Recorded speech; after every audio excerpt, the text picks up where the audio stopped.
Assalamualaikum warahmatullahi wabarakatuh.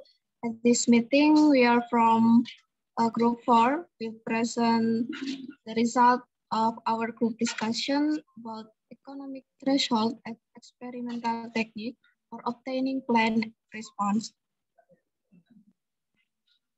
So let me introduce our group member.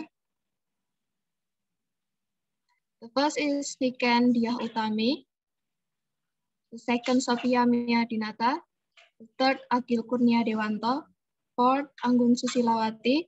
5, Satrio Putro. 6, Lukman Hidayat. 7, Regita Maharani. So let's start the presentation.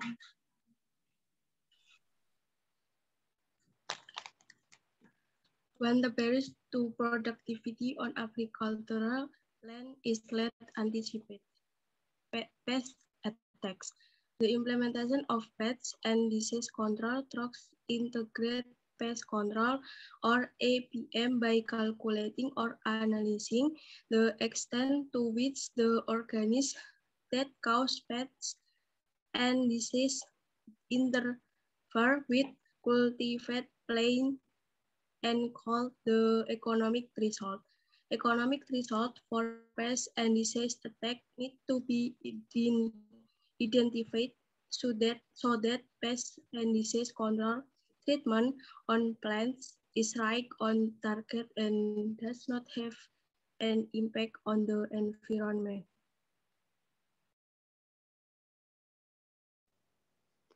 Okay, the next point is the understanding of the economic threat. The economic threshold is determined by three main factors. First, the determination of the economic threshold is influenced by the consideration of the farmer's risk of the level of damage caused by certain pests. The second factor, the relationship between pest intensity and crop production. And then the third factor, the relationship between pest intensity and pest control costs incurred by farmers to reach a certain population level. The next one is the development of the concept of the economic threat. Economic threshold is a term that is already known and used for the pest control decision making in accordance with the concept of integrated pest management.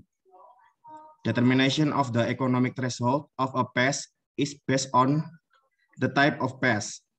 If the pest is the main pest, the EA value is quite high.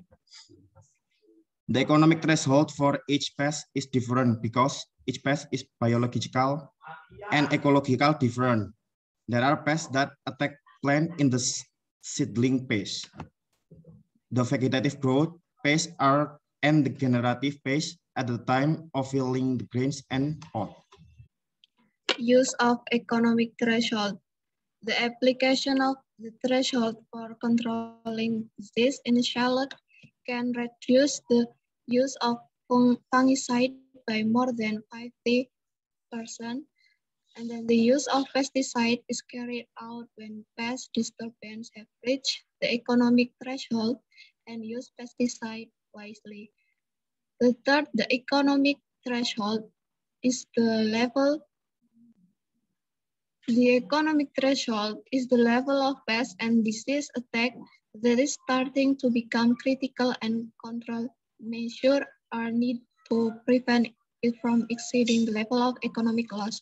The economic threshold can be measured through the number of population of pests and the age of the plant. In other words, the economic threshold has used as a measuring tool to measure the level of pest disturbance.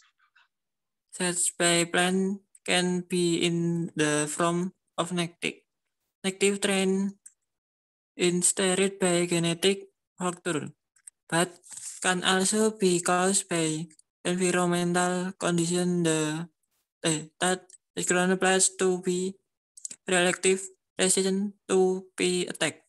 2. Generic resistance. This like anti-exnos. Non-perfect is plant trend that cause is to avoid or dislike a plant again as food or as a place to lay eggs. B. Antibios. Antibios. Antibios is a physiological effect on insects that are detrimental temporary of permanent. As a result of the activities of insect eating and discreting plant texture of lawn.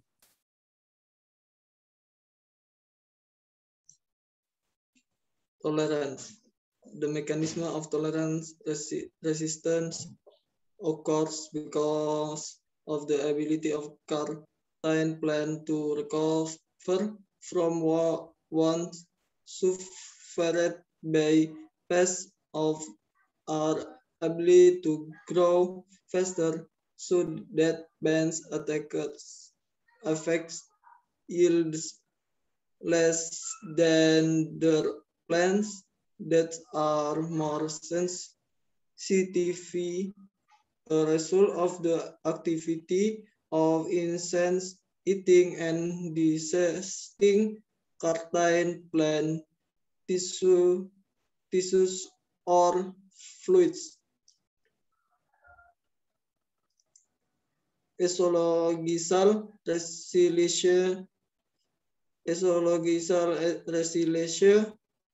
restance of in order apart resistance or pseudo resistance is a plant resistant trend that is not controlled by genetic factor, but is entirely caused by environmental factor that allow the appearance of plant resistance property to certain pests. Because of the variable nature, plant breeders do not recognize this trend as a true plant resistant trait. 4. Steps for development of resistant varieties. The development of pest-resistant varieties is conventionally carried out through the application of traditional plant breeding technology by crossbreeding. Some of the main activities in acquiring and developing new pest-resistant varieties are as follows. A. Identify source of resilience. B. Determination of resistance mechanism.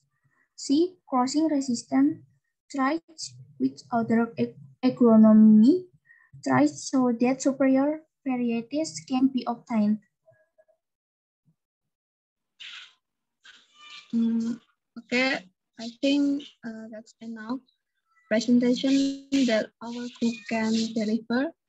If there are mistakes, please forgive us. Thank you. Wassalamualaikum warahmatullahi wabarakatuh.